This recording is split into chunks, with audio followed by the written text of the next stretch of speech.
Yo people, welcome back to the YouTube channel. You already know what time it is. It's time for the Zenit Vs Chelsea preview. The dressing gown matches the mic, and it's cold in Russia, and it's cold in here, and it's cold in England. Winter is upon us. The injuries have commenced, and I'm saying right now, we're in the mud. All right, we are in a sticky, icky situation. So I'm wrapping up warm because winter is here, people. I said it to you last week. Winter is here. December has hit and we're not playing games. The amount of injuries, the team news, that's right. Back out the violins on Big Six, what you were doing. Listen, I don't care what musical instrument you want to bring out. It is long. It's a long day for Chelsea right now. Team news, we're going to talk about it. What we do for Zenit, we're going to talk about it. My team, we're going to talk about it. At this point, I'm not going to lie to you. In my personal opinion, finishing top of the group for Chelsea is now a secondary issue. I know it could mean that we play Bayern Munich. I know that it could mean that we play potentially a Real Madrid if they finish top of their group. But for me personally now, this Zenit game is all about getting through it and just making sure that we have enough players for Leeds, because the amount of injuries that are racking up and unfortunate circumstances that are arising is ridiculous now. We did have some good news. So we'll start with the good news. You know, we did have Kai come back into the frame in terms of he is in training, it seems that his injury picked up against West Ham is not as big of a problem as we first thought or we first feared. So he, hopefully this week, will get a full week's training under his belt. He's not going to play against Zenit, in my opinion. He shouldn't go anywhere near that game against Zenit, but hopefully for Leeds he'll be back. Of course, as well, you know, you take a look at Trevor, and it looks like next week he'll be back in training. So not the Leeds game, but the game after. Hopefully he'll be in contention, or at least back in training. So that's all good. And just when the good news is here, you think, oh, well, this is great. You know, maybe there's a chance here that we actually might be able to put together half of our squad. And then what happens? Mateo Kovacic, who's had a great start to the season, picked up the injury, now back in training, now looks like he's coming back to help us in the midfield area where the overload in terms of work for Jorginho is just at an all-time high. And then what has happened, ladies and gentlemen? He catches the disease. Yes, that's right. He tested positive. He is now going to be in isolation. No Mateo Kovacic for, I don't know how long you have to isolate for, but he ain't going to be available for the next 2 games, bare minimum. So he is now also out, just as he got fit. So Chelsea's midfield issue right now, the engine room of the team, the double pivot, the bee's knees, it is a big problem right now. We are struggling to put together a midfield combination that works, that even looks half decent. And this Zenit game, I'm going to give you probably the most disgusting team you've ever seen in your life. Rotation, weak points, everything. Because I'm not interested anymore. I'm just trying to get in and get out. We do need to beat Zenit if we want to top the group, because I'm pretty sure Juventus will beat Malmo. It doesn't matter the score. On the head-to-head with Juventus, we're already cool. But for me personally, like, the team now is just becoming just completely obliterated with injuries and knocks and constant niggles. And we've seen that with Lukaku at the weekend, coming back from his injury. He wasn't fit. He wasn't good. Jorginho coming back from, well, still carrying his little slight hip injury. He made a mistake. He wasn't good. Reece James just coming back from his knock. He was decent, but nowhere near his best. And obviously that just adds to already the amalgamation of injuries of Chilwell, of Kante, of all these guys. So Werner as well, who was out for a bit as well last week. So it's just ridiculous now, people. Add Trevor to that now as well, and Kai. So it's nuts. But for me personally, this game, we just got to get through it. Zenit, you know, last time we played them, obviously we just scraped past 1-0. That was Azpilicueta to Lukaku at Stamford Bridge. Very much low block, negative, and just sitting back and not really trying to press us or be very adventurous. Completely understandable from their point of view. Obviously a much lesser side in terms of quality coming to the Bridge. And for me personally, you know, why would you press and attack Chelsea and leave space in behind when you could just sit with your rows of maybe 3 or 5 in midfield or 2 banks of 4 and just hold. And that's what they did, and they frustrated us. They caused us problems at the Bridge. We didn't roll them over, and I think this game will be very much similar. They can't qualify for the knockout stages. Juventus and Chelsea have already qualified. They're not going to finish 4th. I think Malmo on goal difference are just absolutely shelling it in fourth, and there is a 3-point gap, but I do expect Malmo to probably not beat Juventus in that game. So I think Zenit will be fine. They'll progress to the Europa League regardless of this scoreline. So maybe praying that means Zenit might be off a little bit and maybe not as committed because the game is a bit of a free hit for them. Their fate is already decided. Chelsea have qualified, but again, can we top the group? That's the big question. For me personally, like I said, this team has got to be heavily weakened. Mendy at the weekend showing frailties there for the first time this season, having a poor game, mistake after mistake in that one in his build-up play and his goalkeeping positioning. He has to come out this team and Kepa has to go in. I think Kepa at times when he's come into the team has looked good. He under Tuchel especially. This is, obviously post-Lampard era where he was absolutely horrendous.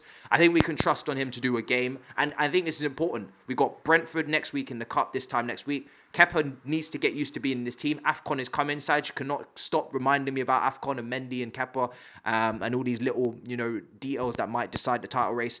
Kepa's going to need to know to stand in and do the business and no better way to prep him but this game against Zenit and then Brentford in the Cup next week. In the back three, for me, Rudiger needs a rest. He's been ran out by Dennis now, ran out by Bowen in the game against West Ham. Him and Alonso down that left-hand side, far too cautious, far too hesitant to make a challenge and allow him to cut inside on his left foot and put it past Mendy there for that second goal. Rudiger could do with a rest, and obviously his contract situation is still all over the place, so God knows where his head is right now. We cannot afford for these contracts and these mind games to be played in the boardroom while our defence is obviously trying to keep clean sheets, and hopefully that doesn't come into play as the season goes on. Silva has got to come out this team. There's no way a 37-year-old should be playing any more matches in a row that he has. He's got a family, kids to feed, brothers. He's a good man, but he's still 37. We need to look after him. We're out here stretching him thin. Do you know what I'm saying? It's long. It's a long day. When you used to get that rubber, what was it? Them little them bands in school. You used to flick them at people. Remember them? Rubber bands. Fam, this is what we're doing with Silva's hamstrings, fam. I'm telling you, it's gonna be. We're just gonna end up flicking this boy all the way across London. Like every time he goes for a stretch, I'm just like, oh, that's not gonna go well. And this guy, we need to look after him, people. Do you know what I mean? Like I said, he's not Superman. He is human. All of our defence have proven they were human against West Ham, unfortunately. So Christensen comes in there, and Malang Sarr, you know how much I love him. He starts as well in the back three, probably along with Azpilicueta. Moving through the team, like I said, we've got no midfielders left. Loftus-Cheek goes in again for another game in a row. He needs to up his game. We ain't got nobody in there. He's actually going to be the most senior guy in there in terms of minutes. And I'm putting him alongside Barkley. And Barkley, I don't like Barkley in the pivot. You know this. I don't like him in the pivot. I also don't really want Mason in the pivot. So I'm putting Barkley in that pivot with Ruben. There's no balance there. There's no sitter there. There's no dictator there. There's no person to be defensively reliable in terms of positioning and awareness there. But guess what? I'm doing it, people. Death. What's the three common things in the world? Death, taxes, and Chelsea in December. So that's what we're doing, okay? We're going with that pivot. I know you don't like it. I don't like it. But it's all we've got. And you may ask me, where's Saul? Why don't you call Saul? Well, last time we called Saul, he decided to not pick up the phone. International charges, I don't know. But this brother dropped an absolute stinker against Watford, a stinker against Villa, and I'm not trying to see that again, regardless of Zenit, whether they press the midfield or not. Saul Niguez is going left wing back, people, okay? He's going to have to do the Fabian Delph role, all right? Look to him as your inspiration from Pep, the inverted left back. Alonso's not playing this game. Of course, right now, he's the first choice. But Saul Niguez is going to the left wing back position. And this is his opportunity. This is his test, the experiment. This is his last chance saloon, okay? If he doesn't do the business here, then send his ass home in January. Put him on an EasyJet flight. Don't even bother with first class. Don't even bother with business class. All right, Mr. Brexit. Put him in economy, all right? Economy in EasyJet. Why you just throw him on a rubber dinghy and push him out into the ocean? Jesus. Maybe we should. Okay. Send that boy back from where he came. Listen, We're not taking no new foreigners on this land. Very cool stuff. We're going Brexit with this. Billy Gilmore will be recalled from Norwich and we will go again. We will live to fight another day. Regardless, you know my thoughts after the last video. We should be recalling Billy Gilmore, especially with all these issues now that we're starting to come up with in the midfield. Billy Gilmore understands the tempo of the Premier League.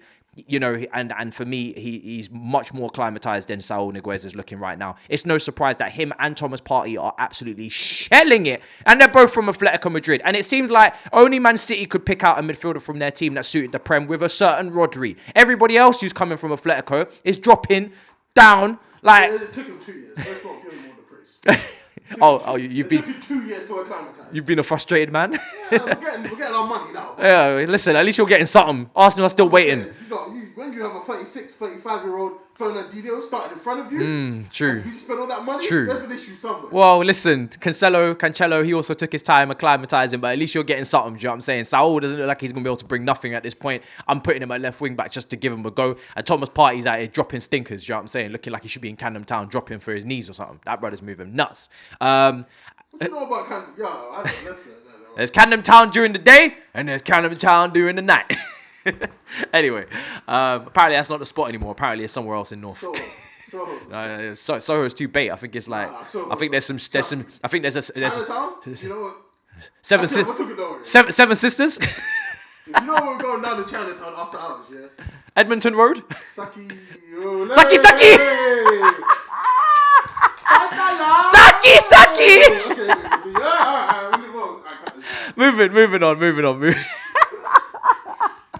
Moving on. That's staying in. We ain't cutting that out. But anyway, moving on. Yeah, so Atletico Madrid are doing a madness right now. They're moving like Leicester. Every time you take a player from there, they just do a madness unless their name's N'Golo Kante. So that's the midfield pivot. The front three for me, Ziyech, Hudson-Odoi, and Lukaku. I think Lukaku needs minutes. I wouldn't start Lukaku against Leeds. I'm hoping and praying that Kai Havertz will be ready for Leeds against a very high-energy, octane team in Leeds. But, of course, poorly performing Leeds this season. But still, I would go with Kai against Leeds. Therefore, Lukaku today. Let him play this game. Let him build up those minutes. Build up that fitness. Bring him off at halftime if you have to. You know, we don't know how many minutes he can play, but we have 5 substitutions in the Champions League. So if you have to come off at halftime, whatever. Just build up their minutes for Lukaku.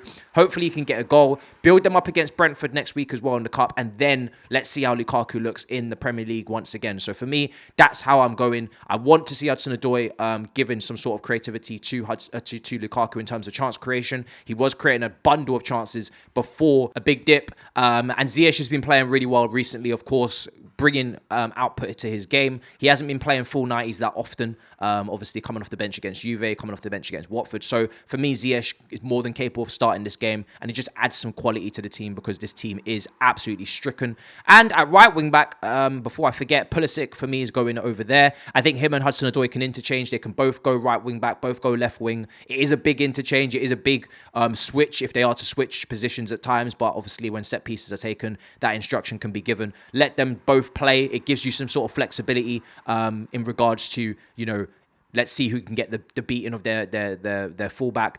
You know, and if Hudson-Odoi is having a poor game, swap him with Pulisic, try him at left wing, vice versa. And it just means Azpilicueta goes into the back three. Reece James is rested. So my team up on the screen now. I've gone through it. It's heavily weakened. Harvey Vale, Webster, all these guys probably on the bench, coming on off the bench if need be as the young players. But for me personally, I'll start with that pretty senior team, but heavily weakened. Then bring off the academy boys off the bench if need be. It is going to be freezing. It is going to be absolutely freezing out there in Russia. I am going to be still freezing in England, and that's why I've gone with the matching mic with dressing gown fashion. So yes, no more to say. Make sure you subscribe. Almost at 20k. God help us all, and I'm sure we will be speaking about many pleasantries in that watch along, watching this absolute car crash of a performance against Zenit with these absolutely brilliant players of ours in this depth that we have. Goodbye. In a bit, people. Peace. We're screwed.